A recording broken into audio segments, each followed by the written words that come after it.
how to score 99.99 dot percentile in physics।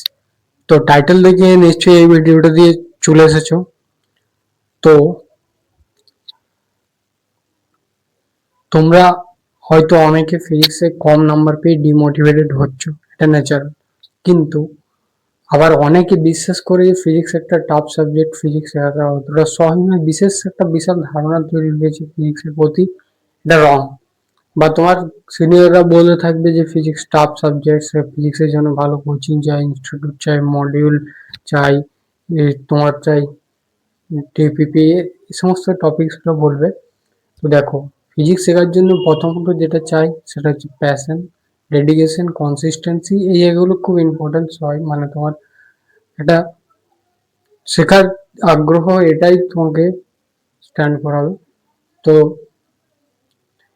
আমি তোমাদেরকে এমন কিছু টপিকস, এমন কিছু 8টি টপিকস ট্রিক শেখাবো যেখান থেকে তোমরা ফিজিক্স শিখতে পারবে। How top 8 tricks for learn physics effective. দেখো, ফিজিক্স একটা এমন সাবজেক্ট যেটা কিন্তু মুখস্থ করে করা সম্ভব নয়। এর এর জন্য আত্মস্থ করতে হবে, এবং এটা এমন নয় যে বাইরে বাইরে পড়ে তুমি বুঝতে পারো। ফিজিক্সের জন্য ডেপথ অ্যানালাইসিস করতে হবে। তো এগুলো সব সম্ভব, আমি গ্যারেন্টি দিয়ে বলছি। যদি তুমি এই 8টি ট্রিক্স এর মধ্যে কিছুটা ফলো করো, তাহলে কিছু ইমপ্রুভমেন্ট হবে, যার জন্য এই ভিডিওটি তোমাদের জন্য বানানো হয়েছে। আর ব্যাপারটা হচ্ছে গুড স্কোর কখন তৈরি হবে? যখন তুমি জিনিসটা জানবে, বুঝবে, কনসেপ্টটা তৈরি করতে পারবে, এবং তোমার সমস্ত দিক থেকে তুমি রেডি থাকবে, তবেই তো নাম্বার আপনা আপনি তৈরি হয়ে যাবে। এটা সম্পূর্ণ আমার উপর ছেড়ে দাও, এবং চলো এই 8টি ট্রিক্স, টপ টপ 8টি ট্রিক্স কি সেটা দেখে নি। Okay, choose your own real hero, অর্থাৎ গুরু। প্রথমে জানতে হবে আমাদেরকে গুরুর ভূমিকা। অবভিয়াসলি গুরু ছাড়া শিক্ষা কোনো মিনিংই হয় না। শিক্ষক প্রচুর ইম্পর্টেন্ট। তাহলে কি, শেখার জন্য তোমাকে একটা রিয়েল হিরোকে বের করতে হবে। ওকে, তুমি তাদের কাছ থেকে শিখবে, তো যতটা পারবে পার্সেন্ট ততটাই নেওয়ার চেষ্টা করবে। যেমন তোমরা ধরো মহাভারতে গুরুর ভূমিকা কিরকম, একলব্য এতদিনের চেষ্টার ফল হলেও সে কি করেছে, গুরুর আদেশে, গুরুর জন্য গুরু দক্ষিণা হিসেবে সে নিজের আঙুল দিয়ে দিয়েছিল। তো দেখো, গুরুর ভূমিকা খুব ইম্পর্টেন্ট। তেমনি ফিজিক্স শেখার ক্ষেত্রেও টিচার্সের খুব ইম্পর্টেন্ট হয়। তাহলে তোমাকে রিয়েল টিচার চুজ করতে হবে, নচেত তুমি যদি রং টিচার চুজ করো, এটা তোমার রেসপেক্টে ডিপেন্ড করছে যে তুমি শেখার জন্য কি চুজ করবে। ওকে, তোমরা এখন তো রিয়েলিটিটা অনেক চেঞ্জ হয়েছে, পরিবর্তন আছে, সেখানে অনেক সোর্স রয়েছে শেখার। ইউটিউব থেকে তুমি শিখতে পারবে, হয়তো আমার কাছে না, আরো অনেক চ্যানেল বা আরো অনেক জায়গা থেকে শিখে নিতে পারবে। তোমার অনলাইন রয়েছে, তোমার আরো অনেক প্ল্যাটফর্ম রয়েছে, অফলাইন অনলাইন, সেখান থেকে তুমি নিজের মতো করে ফিজিক্সটাকে শেখার, নিজের খানে ডিপেন্ড করছে যে তুমি কিভাবে শিখবে। ওকে, অনেকে হয়তো বলবে যে বই নেই, বই পড়ার সেরকম সোর্স নেই, কিন্তু এখন সোর্স আরো বেশি। ওকে, তো সেকেন্ড যে পয়েন্টটি আছে সেটা হচ্ছে understand the concept and visualisation is important. তাহলে এটার লেখার মিনিং কি? দেখো, ফিজিক্স একটা হচ্ছে তোমার শেখার জিনিস, এটা কোনো রকম ভাবে মুখস্থ করার জিনিস নয়। তার জন্য তোমাদেরকে আন্ডারস্ট্যান্ড করতে হবে, কনসেপ্ট শিখতে হবে, বুঝতে হবে, এবং সেটার সাথে রিলেট করতে হবে। তো আমরা বলছি যে প্রজেক্টাইল মোশন এ মোশন আন্ডার গ্র্যাভিটি, সেটা তোমাদেরকে বুঝতে হবে। যেমন আমরা বলছি যে তুমি নিজের মধ্যে প্রশ্ন করতে হবে, যে যেমন ভাবে ধরো বোঝে না যে আপেল কিভাবে নিচের দিকে পড়ার কারণে তিনি গ্র্যাভিটেশনের সূত্র দিয়েছে। তাহলে কি এটা তোমাদেরকে এই গল্পটা এভাবে এটাই বোঝায় যে ফিজিক্সটা মানে তোমাকে ইমাজিনেশন করতে হবে, ইমাজিনেশন পাওয়ারটা বাড়াতে হবে।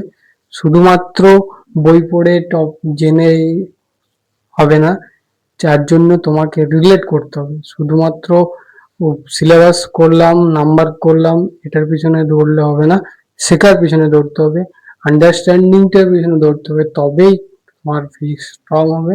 এটা আর ভিজুয়ালাইজেশন ইজ ইম্পর্টেন্ট। যখন তুমি কোনো টপিক জানছো, কোনো টপিক পড়লে, তখন তোমার মাথার মধ্যে ঢুকে যাওয়া উচিত। এবং যে কোনো সময়, যদি রাত 3টের সময় তোমাকে বলা হয়, তখন তুমি সেটা মনে করতে পারবে, বলে দিতে পারবে, তবে সেটা শেখা হবে। বাট যদি তুমি কিছুদিন জানলে তারপর ভুলে গেলে, তাহলে তোমার এটা শিক্ষা হবে না। ফিজিক্সকে এমন ভাবে ইমাজিনেশন করতে হবে, এমন পাওয়ার তৈরি করতে হবে, যেখান থেকে তোমার ভিজুয়ালাইজেশন অর্থাৎ ভোলা যাবে না। এবং যেমন ধরো তোমার কোন একটা momentum energy, total energy conservation, এর যে এটা পড়ানো হলো, বা প্রিন্সিপাল কোনো সূত্র বলা হলো, তখন এই টপিকসটা তোমার মাথাতে ঘুরবে যে হ্যাঁ এই জায়গাগুলো আছে, এই জিনিসগুলো আছে। অল সমস্ত প্রুফ, কোন একটা থিওরামের প্রুফ, সেটা অল ডিটেলস তোমার ডিটু মনে থাকবে, তবেই জানবে যে তুমি ঠিক শিখেছো। ওকে, তো এরপর যে টপিকসটা হচ্ছে তোমার attend class, attend class actively and read book A to Z। এটা বিশাল ইম্পর্টেন্ট। আমরা কি বুঝি? আমরা বুঝি যে ক্লাস অ্যাটেন্ড করাটা কত নর্মাল জিনিস, কিন্তু ক্লাস অ্যাটেন্ড করার মতো অ্যাটেন্ড করলে ওটা বিরাট মোটিভেটেড। একটা ন্যাচারাল পরিবেশে তুমি সেটা শিখবে, এটা তোমার নিজের মনোভাব থাকবে, বন্ধুরা থাকবে, এবং তোমার টিচার থাকবে, মানে সেটা একটা আলাদা সিস্টেমে। তাহলে ক্লাস অ্যাটেন্ড করলে এমন না যে বন্ধুদের সাথে যে শেষ বেঞ্চে যে বসে আড্ডা দিচ্ছি, এমন নয়। ফিজিক্স শেখার মনোভাব নিয়ে যদি তুমি ফিজিক্স শিখতে গিয়ে যদি ফিজিক্সের মতো করে জানো, যেমন ধরো তুমি কোনো একটা থিওরাম পড়ছো, তখন যদি তোমার কোনো বুঝতে অসুবিধা হয়, তাহলে স্যারকে জিজ্ঞেস করতে পারো। তুমি কোনো জিনিস জানতে আগ্রহ, তাহলে প্রশ্ন করতে পারো। বা তুমি কোনো থিওরাম পড়া হচ্ছে, সেটাতে তুমি যদি স্যাটিসফ্যাকশন, তাহলে তুমি একটা আগ্রহের সাথে তুমি চেঁচিয়েও বলতে পারবে স্যারের সাথে এই থিওরামটা। তাহলে সেই রকম অ্যাক্টিভ পাবে, সেরকম অ্যাটেন্ডেন্স যদি তুমি রাখো, তাহলে কিন্তু ফিজিক্স শেখাটা তোমার পক্ষে অত্যন্ত সহজ হয়ে যাবে। ওকে, তাহলে অ্যাক্টিভলি ক্লাস করাটা খুব ইম্পর্টেন্ট। আর read book A to Z, বই তোমাকে পড়তে হবে। বই পড়ার গুরুত্ব বিশাল ইম্পর্টেন্ট। বইয়ে কি হয় না, বিভিন্ন রাইটারের তুমি মনোভাব জানতে পারবে, তাদের কি কনসেপ্ট। তাহলে একটা একটা বইয়ের পিছনে অনেক রাইটারের অবদান রয়েছে। তাহলে বই তুমি যখন রেগুলার বই পড়বে, তখন আমাকে বলবে, তখন তোমরাই বলবে যে বিরাট স্যাটিসফ্যাকশন আছে। তাহলে আর কি, A to Z বই তোমার এক কোনো ছোট টপিক, সিঙ্গেল টপিকস মিস করা ফিজিক্সের জন্য ইম্পর্টেন্স নয়। আসলে ম্যাথ ফিজিক্সে কি হয়, এটা প্রত্যেকটা ট্রু, এটা এখানে কোনো তোমার ফলস পাবে না, এটা ন্যাচারাল জিনিস। আমরা ফিজিক্সটা, ন্যাচারাল টপিক্সটা ম্যাথামেটিক্যাল ভাবে পড়ি, এটাই ফিজিক্স। তাহলে কি ফিজিক্স পড়ানোর ক্ষেত্রে কোনো রকম ভুল পাবে না, তোমার সঠিক হবে। আর যদি তুমি দেখো যে রেজাল্ট ভুল হয়েছে, তুমি জানবে তোমার নিজের ভুল। আর কি, physics A to Z structural, তোমার স্ট্রাকচার করা আছে। যেমন ধরো একটা থাকের মধ্যে, মানে একটা তোমার প্রতিটি চ্যাপ্টার এক একটা টপিক, সব একে অপরের সাথে লিঙ্কড। হয়তো তুমি দেখবে যে 11-এর ফার্স্ট চ্যাপ্টারটি টুয়েলভের শেষে গিয়ে কাজে লাগছে। কোনো দেখবে যে মডার্ন মডার্ন ফিজিক্সের টপিক্স, কোয়ান্টাম টপিক্স তুমি দেখবে সেমিকন্ডাক্টর ফিজিক্সে কাজে লাগছে। তাহলে দেখো এক একটা লিঙ্কড আছে। তাহলে ফিজিক্স শেখার জন্য আমাদেরকে কোনো পার্টিকুলার টপিক্স নিয়ে জানলে হবে না, ফর্মুলা মুখস্থ করার মতো পড়লে হবে না, আমাদেরকে জানার মতো করে পড়তে হবে। তাহলে জানাটা কি হবে, যখন A to Z জানবে, প্রুফ দেখবে, থিওরাম দেখবে, আর বেসিক জিনিসগুলো যখন দেখবে তখন তোমার সঠিক জানা হবে মনে করবে। ওকে, যেমন ধরো একটা ইটের থাকের মধ্যে পরপর সাজানো থাকে, নিচের ইটগুলো সরিয়ে নিয়ে কিছু ইট সরিয়ে নিলে পুরো ইটটাই যেমন সরে যাবে, সেমনি হিস্ট্রির ক্ষেত্রে কোনো একটা স্মল টপিক ছেড়ে দিলে সেটাই ভুল হয়ে দাঁড়াবে এবং একটা বিশাল বড় টপিক জানা থেকে তুমি পিছিয়ে যাবে, তাহলে কোনো টপিক্সকে গুরুত্ব না দেওয়া করবে না। Study everyday, revised regularly. তো দেখো, আমাদেরকে ডেলি পড়ার অভ্যাস করতে হবে। মানে কি, যখন আমরা কোনো একটা কাজ ডেলি করি, কোনো একটা কাজ যখন রেগুলার করতে থাকি, তখন আমাদের একটা দিমাগ সেট হয়ে যায় যে এই কাজটা আমার আছে, এটার জন্য মানে খুব ইন্টারেস্টেড হয়ে যায়। ওই কাজটার করে সেটা শান্তি মিটে, তাহলে কতটা স্যাটিসফ্যাকশন থাকে ওটার পিছনে, কাজটা করার পিছনে কতটা আনন্দ। সেমনি যদি পড়াটা যখন ওইরকম মেনটেন করবে, তখন তোমার কি হবে, কতটা তোমার বেনিফিশিয়াল একদিকে হবে এবং তোমার আনন্দ এনজয়মেন্ট, তুমি তাহলে পড়াটা শুধু তুমি কিছুটা এনজয়মেন্ট পাবে, স্যাটিসফ্যাকশন পাবে। তাহলে রেগুলার পড়াটা খুব, হ্যাঁ, আর রেগুলার হ্যাবিট করাটা খুব ইম্পর্টেন্ট। কারণ ফিজিক্স এমন নয় যে একদিনে পড়ে, হিস্ট্রি, জিওগ্রাফি বা অন্য সাবজেক্ট, এটা রিয়েলিটি। একদিনে তুমি উপরে বাইরে থেকে জেনে কিছু আলাদা করতে পারবে না। তোমাকে রেগুলার পাই টু পাই চ্যাপ্টার ধরে ধরে, সব টপিক ধরে ধরে মানে পড়াটা জানতে হবে, নাহলে মুখস্থ করার মতন এখানে জায়গা নেই। এটা তোমাকে নিউমেরিক্যাল সলভ সব রিয়েলিটি। তাহলে রেগুলার রেগুলারিটি মেনটেন করা খুব ইম্পর্টেন্ট। আর রেগুলার রিভাইজড করতে হবে। কিছুদিন বাদ বাদ বা কিছু টাইম বাদ তোমাকে এটা রিভাইজ করাটা খুব জরুরি। তুমি হয়তো প্রথমে জিনিসটার ডিটেলস A to Z জেনে গেলে, ভালোভাবে কনসেপচুয়ালি শিখলে, তাহলে সেটা তোমার শেখা হয়ে গেল। এরপরে কি, যখন তুমি রিভাইজ করবে তখন তুমি আরো একুরেট হয়ে যাবে। তাহলে সপ্তাহে বা মাসে একদিন অন্তপক্ষে টাইম দিয়ে, এটার পিছনে টাইম বেশি লাগবে না, কারণ তুমি প্রথমে সব শিখে গেছো। তারপরে আবার যখন এটা রিভিশন করবে, সেটার জন্য তুমি 2x 3x স্পিডে ওটা করে নিতে পারবে, যার জন্য টাইম ইনভেস্ট খুব কম হবে। ওকে, আর রিভিশন করার স্ট্র্যাটেজি কি হবে, তুমি আবার সেই টপিক্সটা A to Z পড়বে, কোনো একটা স্মল টপিক্স ধরে ধরে না, A to Z সেই টপিক্সটাই ওই টপিকগুলো ফিরে পড়বে। কিন্তু এটা তোমার জানা, তুমি খুব সহজে এটা করে। এরপর প্র্যাকটিস প্র্যাকটিস প্র্যাকটিস করাটা খুব ইম্পর্টেন্ট, কারণ প্র্যাকটিস মেক পারফেক্ট।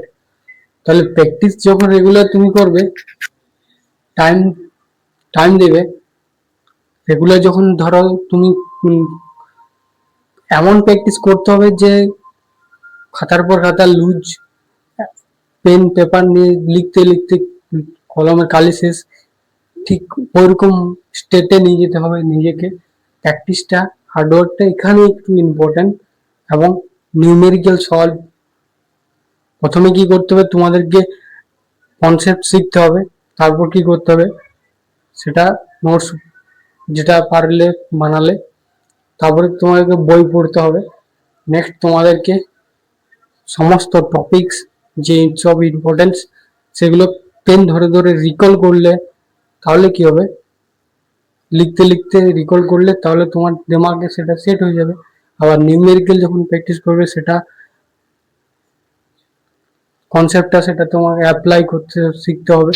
তাহলে এভাবে যখন প্র্যাকটিস রেগুলার করতে যাবে, তখন তোমার সব জায়গায় ইমপ্রুভমেন্ট করা সম্ভব। Read question with your own attitude.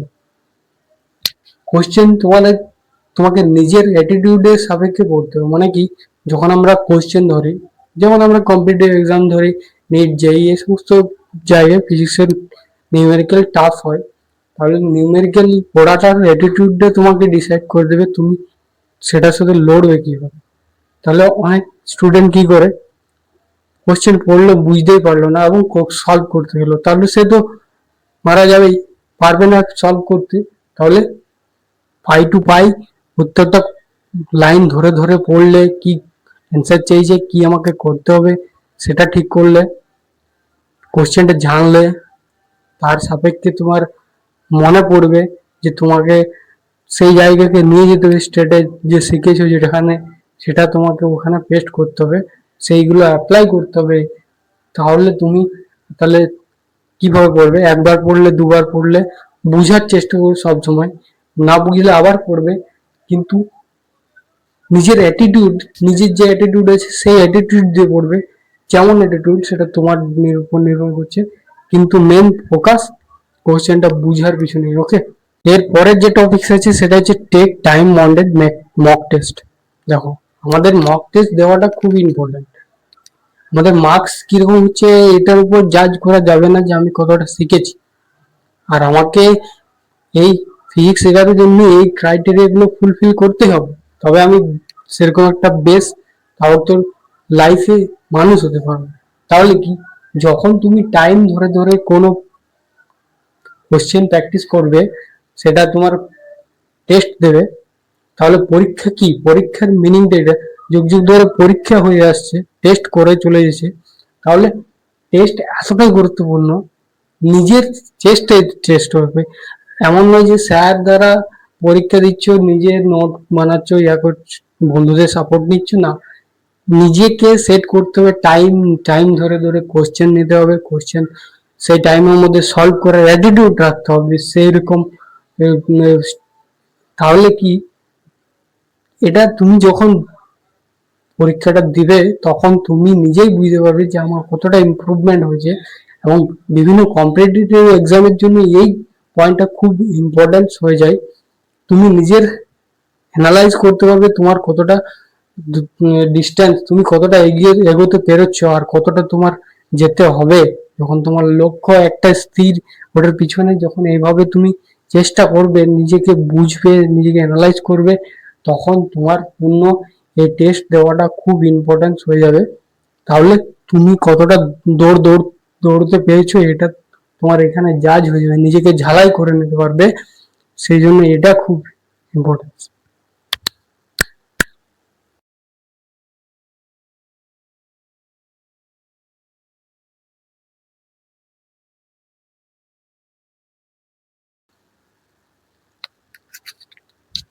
আর আমাদেরকে এমন ভাবে টেস্ট অ্যাটেম্প করতে হবে না যাতে আমাদের মার্কস এর পিছনে দৌড়তে হবে। মার্কস তো আমাদের এট দ্য টাইম মিলে যাবে, কিন্তু লাইফে মার্কস নিয়ে আমি কি করব? আমাকে সেই শিক্ষাটা, সে লার্নিংটা শিখে নিতে হবে, যেটা ওই স্টেজের মধ্যে দিয়ে ফেস করতে হবে। তাহলে যখন তুমি টাইম ধরে ধরে যে প্রবলেম সলভিং এর জন্য যে টাইমটা ফেস করবে, সেটাই তোমার লাইফের একটা বিরাট ইম্পর্টেন্ট ফেজ হয়ে দাঁড়াবে। তাহলে কি, টাইম বন্ডেড যখন কোনো কোচ, তুমি ধরো দিমাগটা খাটাচ্ছ, এটার পিছনে তুমি ইনভেস্ট করছো, সবকিছু তোমার 100% আছে, লক্ষ্যর পিছনে দৌড়ছো, তখন এই সমস্ত এটাতে তোমার কি হবে,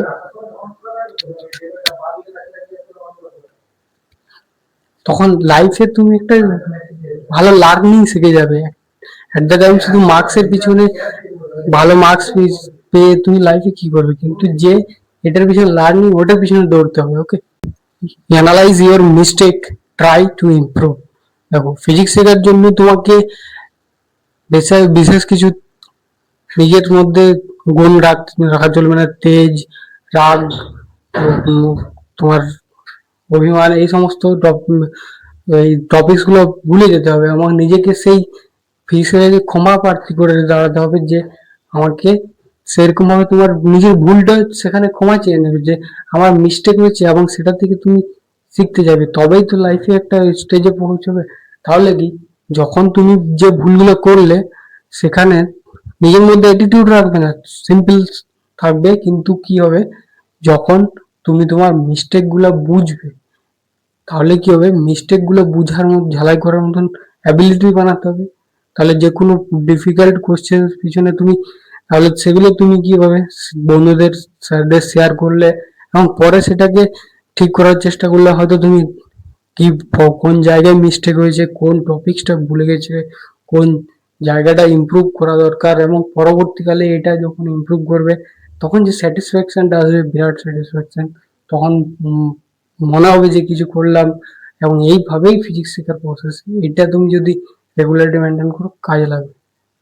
don't give up, stay confidence.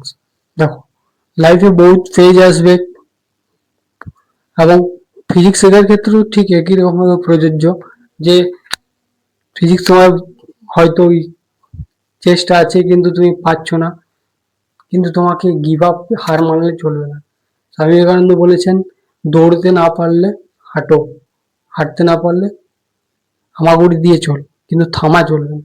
ঠিক একই রকম ভাবে ফিজিক্সে কোনো নিউমেরিক্যাল আটকে যাচ্ছে, ঠিক আছে, তুমি সব রকম ট্রাই করলে, তুমি স্যারকে বললে, বন্ধুদেরকে বললে, বই দেখলে, নোটস দেখলে, পারলে না, তুমি অনলাইন সার্চ করবে, তবু চেষ্টা করে যাবে। চেষ্টা করলে তবেই তুমি একটা স্টেজে পৌঁছবে। তাহলে গিভ আপ করা চলবে না। হার মেনে নিলে তুমি কায়ের হয়ে যাবে। তাহলে ফেলুয়ার ফেলুয়ার কখন হবে? ফেলুয়ার হচ্ছে তোমার লার্নিং একটা ফার্স্ট ফেজ। ফেলুয়ার কখন হয় না, এটা লুজার। আমরা যখনই কোনো কাজ করি, হয়তো আমরা জিতি বা হারি, আর কখনো ফেল হয়ে যায়, তাহলে আমাদেরকে ফেল হয়ে যাওয়ার ভয় থেকে আমাদেরকে মুক্ত করে দিতে হবে। যে আমি ফিজিক্স শিখতে এসেছি, হয়তো জিতবো নাহলে হারবো, এমন নয় যে আমি ফেল হয়ে যাবো। লাইফে আরো স্টেজ থাকবে, আমি শিখে যাবো, সেই জায়গায় পৌঁছে যাবো, কিন্তু গিভ আপ করা চলবে না। ওটার পিছনে চেষ্টা চালিয়ে যেতে হবে, চালিয়ে যেতে হবে, তবে জিনিসটা অবশ্যই তুমি শিখবে। আর অ্যাটিটিউড শিখবে, যেখান থেকে তুমি আরো স্টেজে পৌঁছবে। আর stay confidence, believe in yourself. দেখো, গোটা রাস্তায় অনেক ডিফিকাল্টি ফেস করতে হবে তোমাকে, অনেক প্রবলেমের মধ্যে দিয়ে যেতে হবে, অনেক, সেটা তোমার লাইফের বিভিন্ন ফেজ প্রবলেম হতে পারে, কিন্তু এখানে তোমার কনফিডেন্সটা খুব ইম্পর্টেন্ট। নিজের উপর ভরসা রাখতে হবে, যে হ্যাঁ আমি পারবো, কেন হবে না আমার দ্বারা, আমি শিখতে পারবো, এই কোশ্চেনটা কেন আমি পারবো না, এটা আমার পারার, আমি ওয়ার্ক এনার্জি দ্বারা পড়েছি, এটা পারবো। এবং আরো চেষ্টা চালিয়ে যেতে হবে এবং রেগুলারিটি মেনটেন করতে হবে। দেখো, এইভাবেই কিন্তু আরো অনেক কিছু করা যায়। তাহলে এই ছিল টপ 8টি তোমার মোস্ট ইম্পর্টেন্ট ট্রিক্স। ভালো লাগলে অবশ্যই কমেন্ট করে নেবে।